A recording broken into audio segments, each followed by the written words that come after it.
Close your eyes for a bit, and you just come back home from school. Your mom pops out a Chef Boyardee, baby! You gobble down your beefaroni and get a Sunny D. Not caring about diabetes since, quite frankly, you're 12, and the TV comes on and you hear those famous words. Kaioken!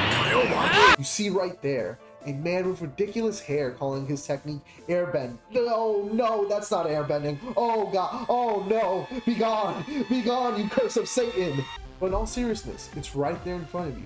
Dragon Ball is a mega of a giant, the king of gods in terms of anime.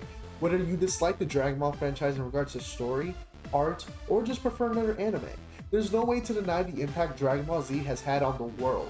In fact, it is one of the few animes that I can even say elevates itself from its own genre of being called an anime. From its youthful innocence as a fun comedy martial arts adventure in Dragon Ball, as the sci-fi planetary devastation that is Z, to the ascension of godhood in Super, Dragon Ball Z is a franchise that even your dad would know. And who hasn't, as a 12-year-old, tried to do a Kamehameha wave at least once? My point is, the series of Dragon Ball has been deeply ingrained in all of us as a society. Dragon Ball was not only able to ascend beyond to an anime, the Dragon Ball franchise has given us as fans video games, both console and mobile, clothing, statues, and even toys like Dragon Ball Monopoly. Twice! They gave us Dragon Ball Monopoly! Twice! However, as you all know, that isn't what we're here for. What we're here for is why I left. Legendary warriors, eternal foes, new adversaries. The curtain rises on an all-star battle. Dragon Ball Super Card Game.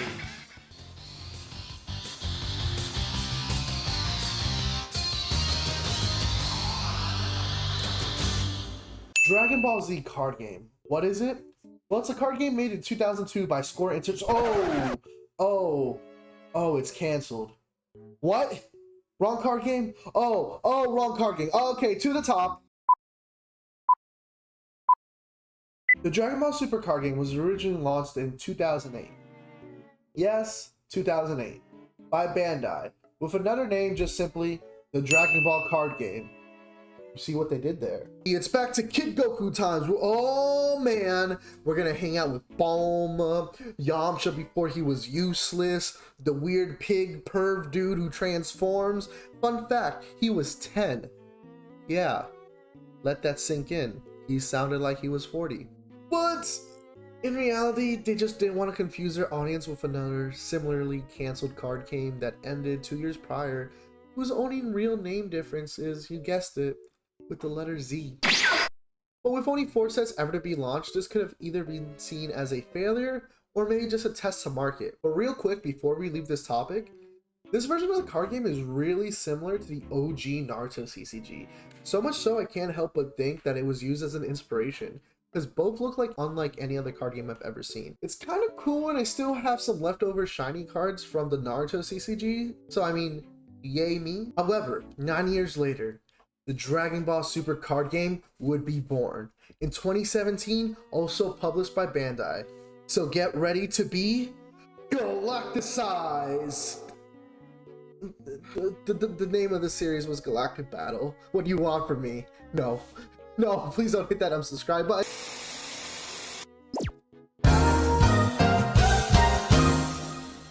The Dragon Ball Super card game would be introduced with a starter deck, The Awakening, and Series 1 Galactic Battle. Also, don't forget the, Super for this one. Don't want to confuse them with the Dragon Ball card game, or heaven forbids, the Dragon Ball Z card game. Although, interestingly enough, the cards from Super look nothing alike from its prior first launch, and Dragon Ball, like I said, looks more like it came from the Naruto CCG than anything else. Maybe basing off your new card game off of a card game that would be cancelled in the US that same year? Probably wasn't the best idea. Oh, you can't tell, but I'm twirling my mustache that I do not have nor do I own. But the card game was confusingly easy but confusing. Basically, my walnut-sized brain wasn't set to W for Wumbo. So I didn't understand it, but I wasn't alone, as a lot of my friends first time getting into the game would be a bit confused, you know? I mean, I'm not the smartest, you know, apples in the branches. Yeah, exactly. This is the point I'm making. But for the very base of the game, it went like this. At the time, there was a 50 card deck limit. 51 if you include your leader, which you could only include one of, and 50 plus 1 is indeed 51. Leader goes in the deck area. See, I'm gonna leave that in. Leader goes into the leader area. Deck goes into the deck area. And then you would draw 8 cards, add them to your life without looking at them, obviously. And the goal was to make sure you don't hit 0 life, but make your opponent scream like a girl as you Yu-Gi-Oh! Them to the Shadow Realm. I'm a weeb. Each turn, you would play an energy, and the color of that card you place as energy would usually represent the color of that energy. Card costs on top, so if it's 1, you pay 1 energy, and usually has a smaller circle representing not an extra cost, but how much of those energy needed to be a certain color. Attack leader cards to lose life, and blammo, you just supered! I don't know why you're watching me, but thank you. Wait a second, this isn't a tutorial? This is supposed to be why I left DBS. This game is shit. But in all seriousness, before I continue, and if you're looking for me to shit on this game, that's something, sadly, I'm not gonna do. I don't know why I said sadly if it's something I don't want to do. Good point. Maybe I should edit that. You know what? We're keeping it in anyways. I love this game to death, and quite frankly, I'm gonna be following the Dragon Balls of this game. I've been there for its ups, and I've been there for its lows, I've been there for their middles, and yeah. I'm giving my personal history and opinion of the game, and even after leaving, I still love it.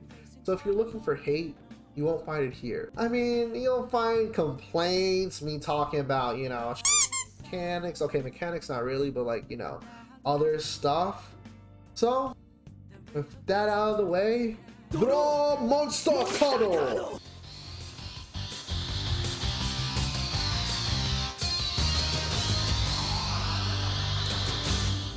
This entire journey all started with a simple idea with friends.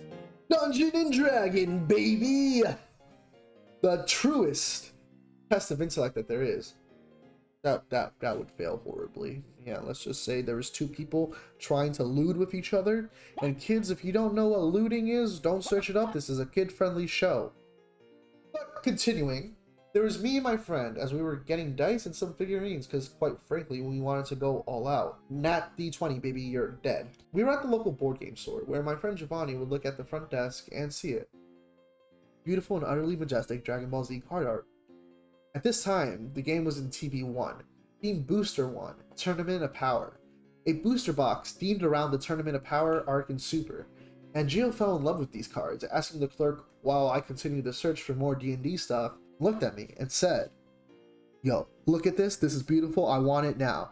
And with all the respect I had for him in my heart, I looked at him and obviously said, "Hell no, have you learned nothing, you fool? We left Yu-Gi-Oh! For a reason."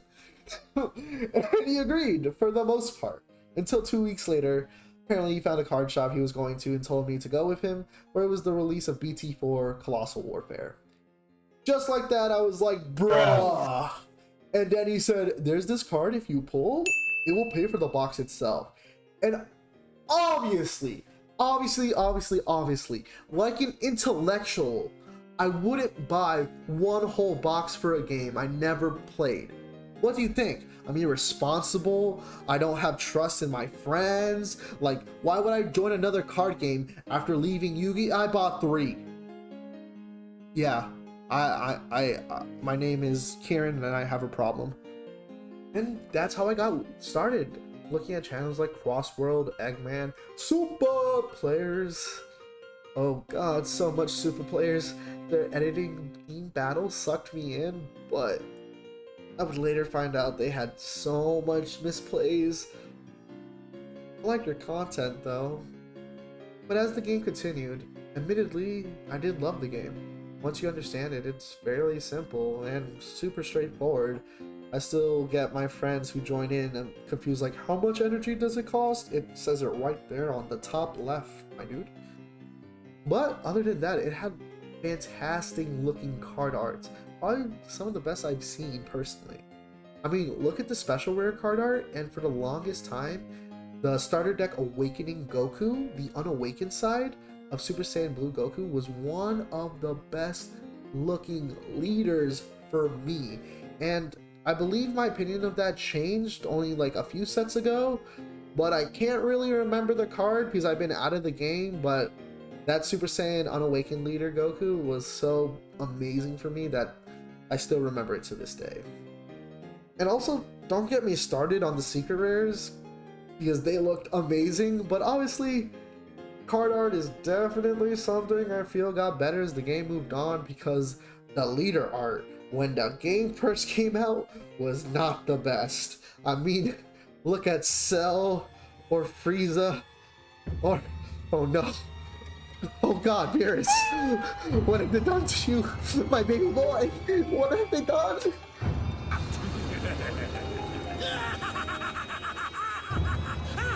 I mean, I did buy more boxes, I had the money for it, but as time continued, I realized I felt comfortable both playing and spending on the game. It didn't truly feel like I was spending every month for it, and I mean, a new set kind of felt like it always came out, like, not around the corner, so that felt good. More on that later. As well, I entered a few local tournaments during that time, so I didn't truly experience one of the worst metas in DBS history. Once again, more on that later. But the game was amazing. I played it with friends and made memories both in the card game and with my friends. Also, real quick, just a heads up, I'm showing some cards. It's probably been a mix between the cards I still own and even my friend Gio, who has his own dedicated and growing DBS YouTube channel. He has a team and everything, and even calls me an honorary member.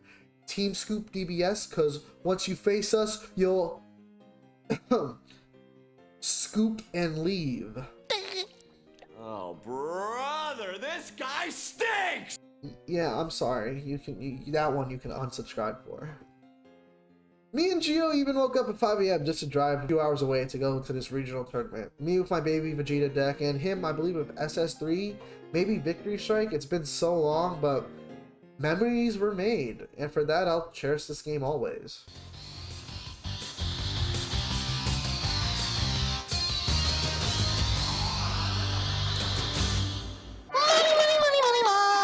Who would have imagined money was going to be here? Listen, I am new to card games. I understand for the tournament pools to grow, for the longevity of the game, Bandai or any other card game publisher needs to make more money. But it came to a point where I felt like the usual here's 2 months between sets, sometimes 3, became here's 2 months before each set. Also, between that time, we were introducing a draft box, or a gift box, or an anniversary set, or hell, a theme box, you know?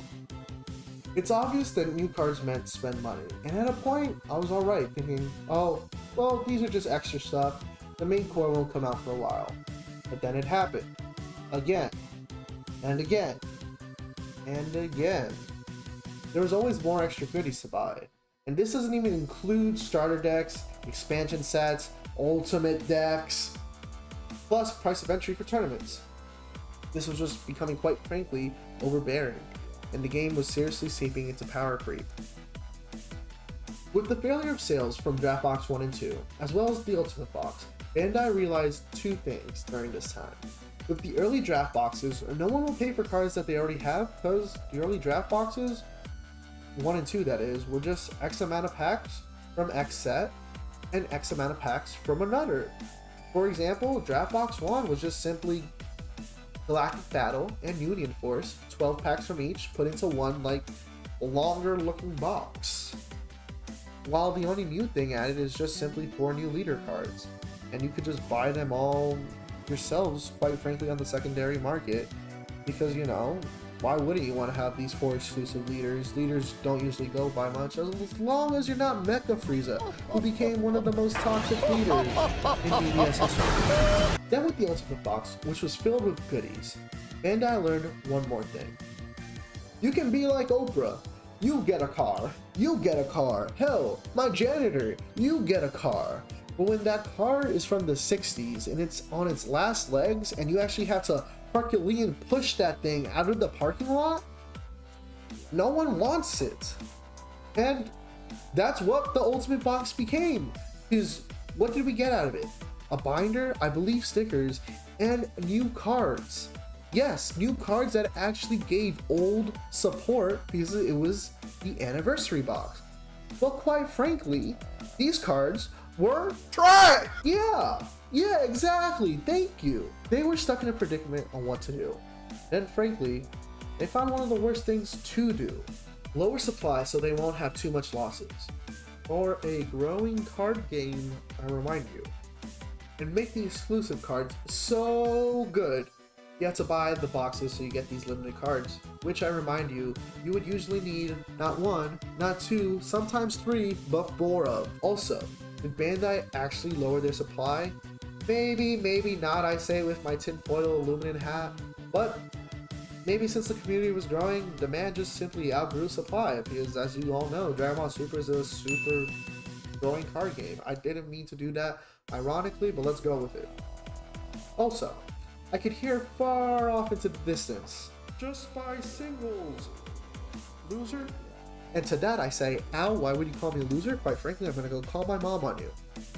But when the single of that card quite literally be just as expensive as that box, and sometimes you need 4 of that, at that point it's just really ridiculous. Buy the box itself, but then you're still left with the same predicament.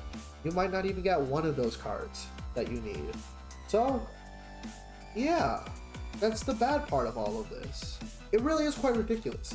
Power creep, plus the limited supply that puts people's hands behind their back, and then said, hey baby, can I have $1.50 plus another $80 and I can give you a whole set, and I promise you, you get a nice SR.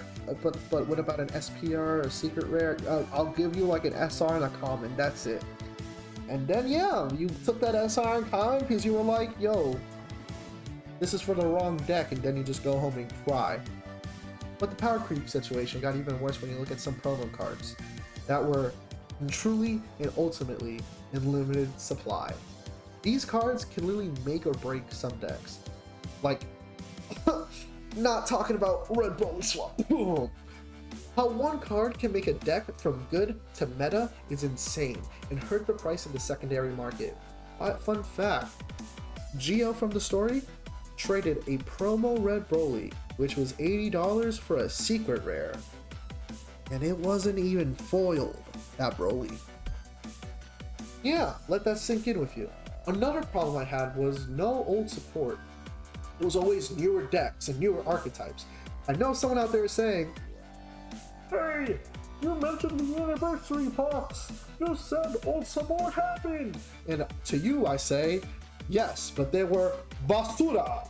I mean, what do you want from me when these newer decks are faster and better than the support you're trying to give to me? And they were quite frankly bad. The only true support I would say that got like supported old archetypes, and this is stretching it, was the countless Saiyan cards and Frieza cards that just innately help with any basic generic archetype.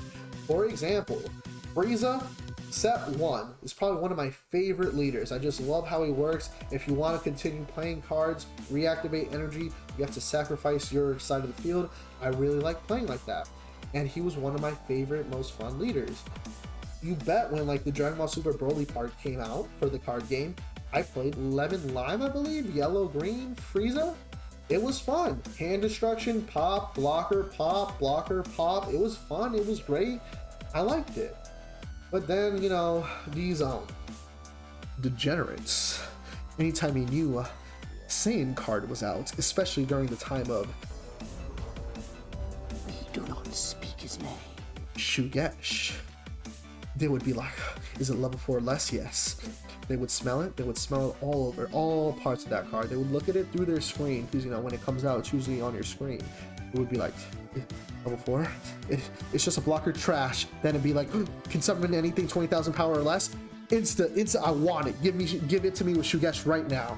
My last real thing, which I feel was more so because of the state of the game, you know, still being in its infancy, you know, baby Goku sucking on his thumb, being like, wah, daddy, mommy, why are you shipping me away to another planet? I'm not Superman, I want to be with you. was kind of really the long time it took for things to get fixed in the game. Such stuff as, you know, Hirudegan, Super Saiyan 3, and Victory Strike. Also many other decks as the time would continue. And cards that were truly unhealthy for this game. For example, many of the overpowered problem cards never received a ban list until way later.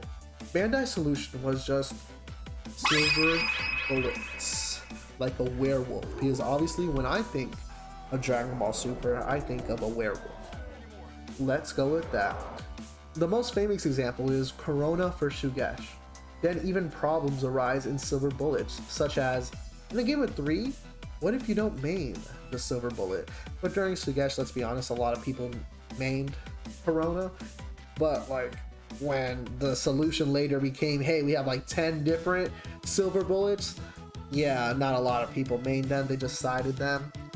So going back to that example of what if they didn't main for their game 1, it's a free pass for game 1.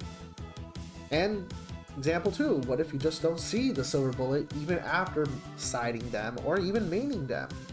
Because of the game's infancy, either Bandai was too scared to do any major resolutions, too many early problem cards were like half-assed, I would say. Shugesh, my boy, you lived for too long. It was like, the king shall not die, and then eventually banned. The king has fallen. So let's look at an easy and toxic turn 2 killer. In this case, we're going to use Hirudegan. Hirudegan, if he went first, you probably weren't reaching your second energy. That's right. If he went first, energy 1, your turn. You put an energy, now he has 2 energy, you're most likely stuck with that energy. And if you're trying to start and use that energy already, you probably don't have an energy.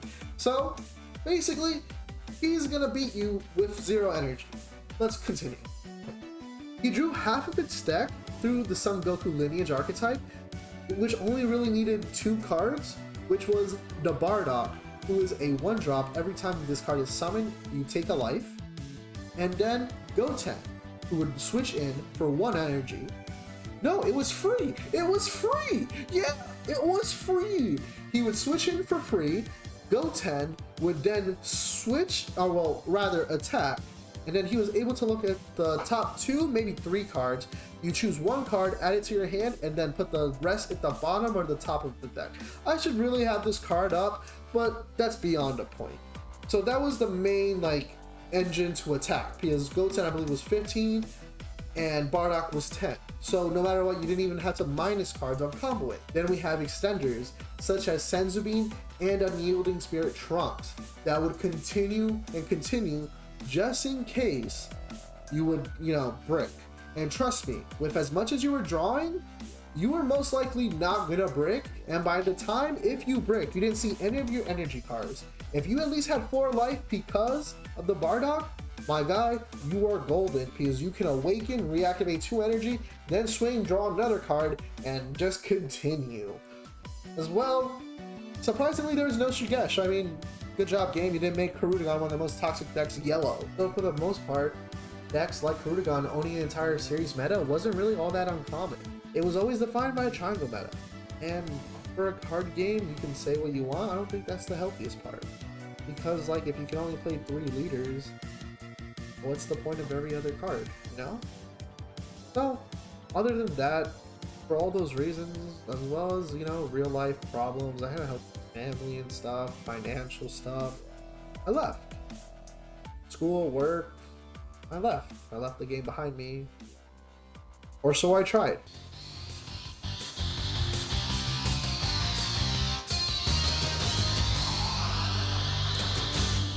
So here's the aftermath after all of this, with me specifically. Yep, I didn't really go to tournaments anymore, usually. I was there for the set 10, like, pre-opening tournament, like, I don't know what it's called, like, it was the tournament for set 10, where you just open a box, make 5 packs, and out of that, oh wait, no, not that tournament. It was a tournament where you have set 10 cards, then you make a deck only using set 10 cards, and then you go play. Second place, just barely won. I literally lost by like a 0.0 something of a percentage, or I would have topped and earned like the foiled Shenron secret rare. I was so mad. But other than that, I don't really go to tournaments anymore. I don't buy any cards anymore, and my experience with Dragon Ball is still there, even with all the time passing. My YouTube still recommends me, of course, Team DBS. Oh, Team Scoop DBS, my bad. Oh my god, I'm such a bad member. And Crossworld, because I like Joey's content. I like to be up to date to the game. By the way, is like and subscribe to Team Scoop DBS. And I am addicted. Yes, I'm a drug addict. How can I help you? Not actually, please don't report my channel. And I still watch it sometimes. I'm very happy to say most of my complaints on why I left is honestly kind of gone. There's a more open ban list. Oh my god, the errata list is healthy too. Way more errata cards, and I know for some people erratas are going to be like such a sore problem, because if you don't know the errata, you're over here like, bro, EF, you know? But you could say that with the ban list too. So I think an errata is perfectly fine. Just be more open, especially if you're a new player or a player just trying to get into any card game. Most card games has an errata list. We also have less silver bullets, which is fantastic. Fantastic. Because not only does that mean problems like Shugesh just get banned, we just don't have a need for them. And the last few core sets have been some of the healthiest meta this game has ever seen. I mean, look at some points. We literally have an upwards of 10 different leaders. 10 different leaders. It was literally like 45 seconds ago I was telling you about a triangle format. Now we have 10 different leaders. It's great to see we're no longer stuck in the past with triangle formats or being dominated by a single leader. I really believe that it's so healthy that we have like upwards to 10 leaders being able to dominate a single format, and that's really good. You're not forced to use Red Bully. You're not forced to use freaking Sin or Gohan or Majin Vegeta. I mean, it'd be good, but there's other options, there's other ways to go, you know? Now there's a number of decks, but of course the game is at a point where the diverse pool is still good. It allows for different strategies. We even have way more good new support now for old archetypes. Look at what set is just dropping. Set 13, I'm so sorry, I really should find this out, but it's like just pure old support. And apparently it's looking like it's gonna be one of the best sets for Dragon Ball. And that is really exciting. I think that's what we needed. So I guess the new question is, will I come back? I mean, I still dabble in the game. I watch the YouTube videos. Very rarely I play with the team from time to time. But at the same time, my pockets really love money. And spending an extra $100 plus a month on a game kind of scares me financially. But I'm also grateful enough to be your friends with a team who says if I ever want to play, they have literally every deck in the game. Like every deck. Like every time I enter this man's house, the first thing you see is a table. And to the right of that table is like 10-15 decks of like the current meta decks. Like of this set rather, because they have the YouTube channel. And then if you look to your right underneath a desk, you actually see like 10 boxes of like 4 of every card from every set. So they can literally just make any deck at any time. Promos included. I'm not that financially able to, but yeah. So I'm very happy that like if I ever want an entry back, that I'm allowed to. It makes me happy because I still love the game. I quit, probably never 100% enjoying this game or any other card game for that matter, but I really loved it. For the most part, I had my fun and I look back at this game fondly.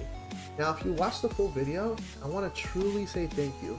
I know this is something different when looking at, you know, what you usually see on this channel, but I saw the YouTube video of why I left Yu-Gi-Oh! And I fell in love with the video topic and how it was made. And I wanted to talk about my own experience with another card game, which is Dragon Ball Super. This type of content is something I really love, the analytical type, you know, video. If you've ever seen the Ackman does video games, and then the Red Bard, I believe, she does anime content. I just love that type of content, and it was just something I was itching to make once I saw the Why I Left Yu-Gi-Oh! Video. So, thank you so much, truly. And if you want to see more of this, comment, like below, and hopefully I can fulfill your request. I have a few more things to even talk about, of like, you know, if I wanted to continue with like why I left series, games and anime included, Or maybe I'll just make another series similar to an analytical type of video. Before I fully end it, please check out Team Scoop DBS, link in the description below, as well as please check out both my YouTube, which is sadly being dominated by the Halo Legendary series. I only say sadly because I'm not trying to make my YouTube channel into a Halo channel.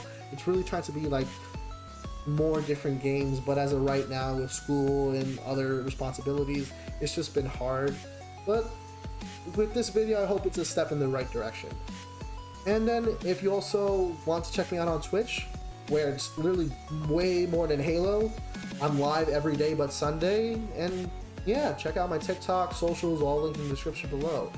Now, everyone, goodbye and take care. I love you all except you.